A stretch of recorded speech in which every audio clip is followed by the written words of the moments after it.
So let's talk about the economy. The economy looks like it's poised to go crazy, in my opinion. I've been saying that now for 10 days because I changed my mind. See, I changed my mind in the margin because I started seeing little things. They were starting to make me go, we're not going down. This is fine. We're going back. Manufacturers getting surprise phone calls in the United States from people that they hadn't talked to for 3 years saying, I got to buy in the United States now.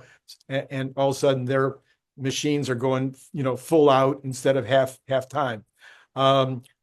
People not pulling back on their spending, according to MasterCard, Bank of America, et cetera. Seeing the inflation numbers continue to go down and no real evidence of a reason why they would go back up except for tariffs, which is a price increase, not a tariff, not a inflationary factor.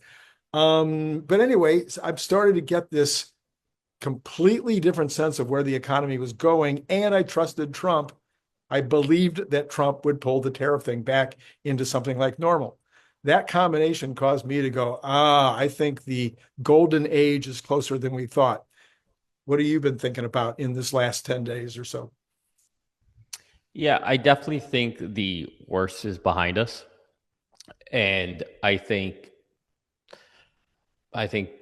everything Trump's done is pretty much undeniable. I mean, like you just like literally this the past weekend was historic. I don't know. I mean, I don't know where you start, whether it's the pharmaceuticals, China progression and conversations, the progress with Ukraine and Russia, the India, Pakistan. Right? I mean, like just like wow, Yeah, yeah.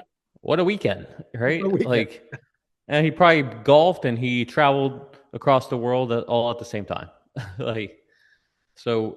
But yeah, I think the I think things are going to be okay. I think there are cracks in the economy in general.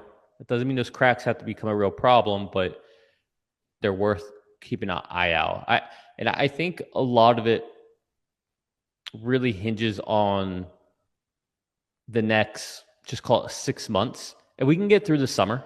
Mhm, mhm. We can get through the summer if the Fed can start to give a little reprieve. I think we'll be fine. If not, I just feel like we're so restrictive, and I think people are like debt still out of hand.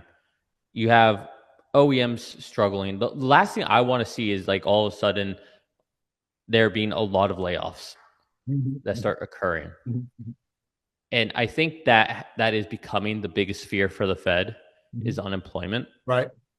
And I was just shocked today to see Microsoft's announcement. All right, it's normal for tech companies to do layoffs in the first couple months. Right.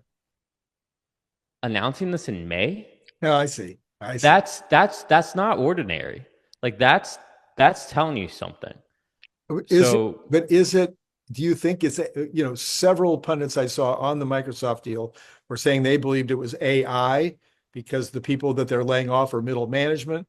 And that even though they didn't announce it that way, that it's probably because they just don't need these people anymore. anyone who's saying that it's AI that's causing layoffs, don't listen to them. Okay. Don't they're wrong. Okay. They're wrong. Middle management in tech industry is getting cut. That's true. Okay. It's not because of AI. Okay. It's just not. It's just more is being asked from people who are in leadership positions. And look, let's just be honest. Middle management's not revenue generating. So if Right. you're not revenue generating, if you're not tied to a product, if you're not on the sales team, if you're not doing something that's tied to revenue, then well, Yeah. you're disposable. But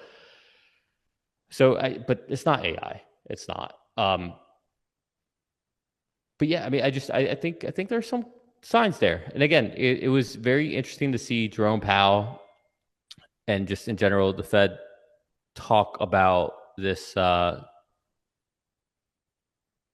more. I the way I heard it was that they're focusing more on unemployment at this point. It's something that they're more worried about than inflation itself.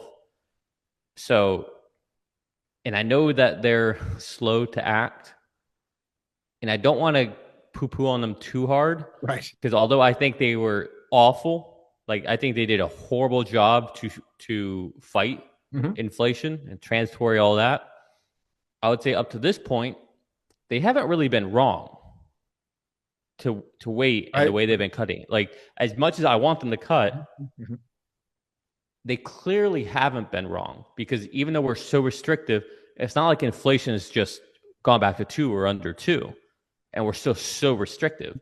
So, I mean, that tells you if they were to start cutting, there's a good chance inflation wouldn't have come down as quick or even as slow as we've had. So I don't know.